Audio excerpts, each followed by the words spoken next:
Let's talk about equilibrium. Now you guys know when I say equilibrium what I mean, right? That's when the sum of the forces equals zero. Okay, so equilibrium implies the net force equals zero. So we have an acceleration equal to zero. You guys are familiar with this as long as we are in one dimension, right? So if I have a box sitting on the ground, it can be in equilibrium because the force due to gravity, weight, is exactly balanced by the normal force, and there are no forces in x and y, or sorry, in x. So what we would say is this is an equilibrium because the net force in x equals 0, and the net force in y, which is really Fn, the normal force, minus Fg, or plus a negative Fg, equals 0. So the net force in both directions is 0, so we have equilibrium. Well, the same is true if we have forces that act in multiple directions. If we want to be in equilibrium, that means the forces in x and in y have to be in 0. So maybe the easiest thing to consider is if we have a picture, and let's have this picture of mass m equals, say, 2 kilograms. And let's say it's hanging by two strings. And these strings are on an isosceles triangle, so we're going to call this maybe a 50-degree angle. This is 50 degrees, this is 50 degrees. And this is T, and this is T. This is T1, this is T2. So those are the tensions in the string. And I want to know, what does T1 equal? T1 question mark. What does T2 equal? That's also a question mark. And we're going to assume that this picture is hanging on the wall. So what I know is it's an equilibrium, or the net force equals 0. Whoops, net force equals 0. And if that's the case, then that means the net force in x has to equal 0, and the net force in y has to equal 0. So let's go ahead and label all our forces. Okay, well, I already have T1 and T2. There's one more force, right? There's the force due to gravity. So if I switch to the x direction now, I'm gonna use green for the x direction. And actually, let's go y first. I'll use blue. Okay, so this is T2 in the y direction. This cable doesn't just pull to the left, it pulls up and left. So there's T2 and y, and here's T1 and y. So those are those two. And then green, like I said, for the x direction. Here's T1x, and here's T2x. Now, these are the only two forces that act in the x direction. So if I come to my sum of the forces in the x's direction is 0, I'm going to say T1x plus T2x equals 0. And in the y direction, I can say T1y plus T2y plus Fg equals 0. Now, I want to be careful with this because I've got multiple directions going on, and we'll come to that in a minute, right? I have that in both cases. Well, let's focus on T1x and T2x for a minute. Okay. Since this angle right here is 50 degrees, I know this angle has to be its complement, that's 40 degrees, and this angle up here would be 50 degrees. So I'm going to redraw this triangle down here. And I want you to notice that these two triangles are similar because these two sides are the same and these two angles are the same. If I know one triangle, I'll also know the other triangle. So I'm going to redraw T1y, T2x, or T1x, sorry. So here's T1x. Here is T1y. And what we're trying to find is actually T1, which is its sum, T1, and I know this angle is actually 40 degrees. Alright, so T1x equals T2x. Well, that doesn't help me. I don't know what either one of those are. So let's go to this triangle, this equation, the y direction. I know Fg. I know what that is. I know Fg because I know m, and Fg is just 9.8 times m. So I know T1y plus T2y equals the opposite of this, negative Fg. Well, this is, right, gravity's down, so negative 9.8. So a negative 9.8 is 9.8 times 2, which is 19.6. So I know T1 plus T2 in the y direction has to equal 19.6 newtons, right? And because these two triangles are similar, because they each pull up equally, I know that that means each T1 equals T2, which means they equal half of 19.6, which equals 9.8. So I know T1 is 9.8, and I know T2 is also 9.8.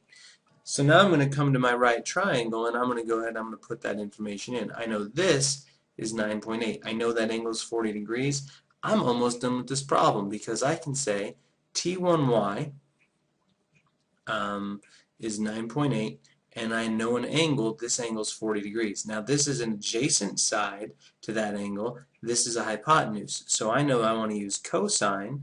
The cosine of 40 degrees is equal to adjacent 9.8 over hypotenuse T1. So I'm going to go ahead and say T1 equals 9.8 over the cosine of 40 degrees. And if I work out that math real quick, 9.8 divided by cosine 40, then I get 12.8 newtons. Now, I have to stop and think, does that make sense? Does 12.8 newtons make sense? Well, it is bigger than 9.8, so that it is the hypotenuse, and it should. And just for fun, I'm going to get this side of it, and I can do that in a variety of different ways. I think I'm going to take 12.8 squared and subtract the 9.8 squared, Pythagorean theorem, and then I'll raise that to the, or square root that, raise it to the 1/2 power, I get 8.23. Okay, so this is 8.23 newtons. Now that seems a little bit suspect, like why am I pulling so far to the right? Wouldn't that make the picture go that way? But then I remember, oh yeah, the other one's pulling the other direction. Okay, so T1 and T2 are going to have equal magnitudes, but they're actually going to have slightly different directions. So now I'm going to have to deal with this. So that's 12.8 newtons, that's its magnitude, but it's T1 equals 12.8 newtons at, and now I want to know what angle that's at. Well, technically it's this angle because it's measured from here, so that's 50 degrees. Now the other one, if I were to draw T2, let me redraw it real quick. It was going this way, and I had its x part and I had its y part. So this is x, this is y, this is T1. This angle right here was the 50 degrees. Well, technically, since angles should all be measured from the positive x-axis, this is 130 degrees. So I could say this is T2 equals 12.8 newtons at 130 degrees. The other way I could say that is I could say it's 40 degrees to the left of vertical. There's a couple different ways you can describe it. If your picture's there, you'll be okay. But then you can see that, yes, T2 actually does pull in the negative x direction.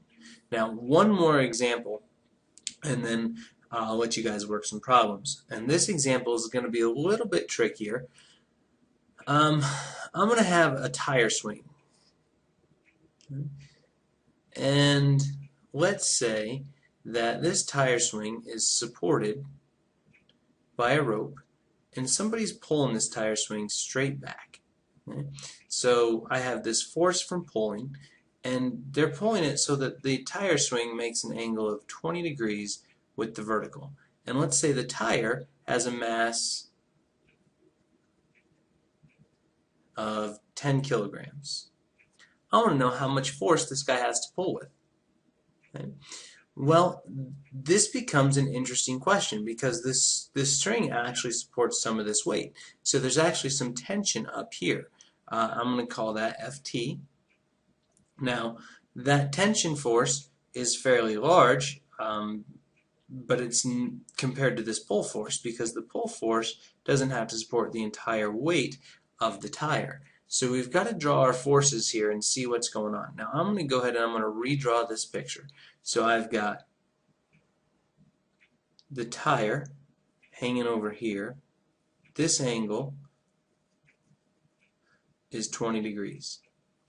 I'm looking for this force, whatever it is, Fp, and I know that gravity pulls down here, and I said the mass of the tire was 10 kilograms. So that means this force is 98 newtons. So what forces are acting on this string? Okay, so this is the tension force. So Ft, well, let's go to my equilibrium conditions. The net force in y has to equal 0. So there's actually components of T, right?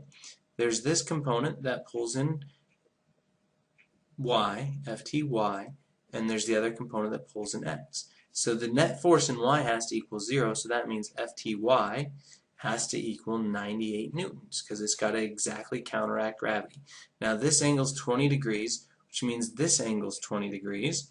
So then if I want Ftx, well, why would I be interested in Ftx? Well, the only two forces in x, the net force in x, is equal to Ftx minus Fp, and that equals 0. So I can say that Ftx equals Fp, except it's in the opposite direction. So then we're going to go ahead and say, well, if I know that's 98 and I know this is 20, I can find that. So the cosine of 20 degrees, oh, I don't want cosine because I'm interested in that opposite side. I want tangent. The tangent of 20 degrees is equal to the opposite side, Ftx, over the adjacent side, 98. And so then 98 times the tangent of 20 gets me 35.7. Ftx equals 35.7, which means that is also 35.7. It's just they're in opposite directions. So Fp is 35.7 newtons. So 98 Newton tire, all it takes to pull it to the right 20 degrees is 35.7 newtons of force.